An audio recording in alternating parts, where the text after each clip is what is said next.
Welcome to another 1 Minute Wednesday, where we try our best to cover one of Desk Director's many features in about a minute. I'm Patrice Clark, and in this video, we learn how to manage a contact's profile. I'll be joined by Ryan Kendrick, who will guide you through the details. Let's get started. Over to you, Ryan. Thank you, Patrice. Hi, I'm Ryan. Thanks for joining me. Let's dive straight in.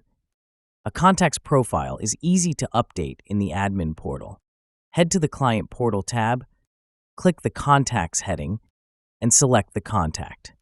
The contact's profile page displays a summary of their details. Click the three-dot menu and select Edit to update their information.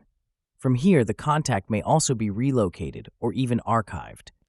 To change the profile picture, click the Edit button and follow the prompts. That is all there is to it. Contacts can also easily change their own profile pic from within their client portal.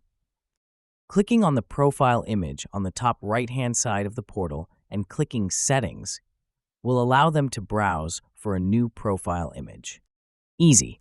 Back to you, Patrice, to wrap up for us. That's all there is to it. That's all for today's 1 Minute Wednesday. As you can see, managing a contact's profile is a breeze with Desk Director. Thanks for watching.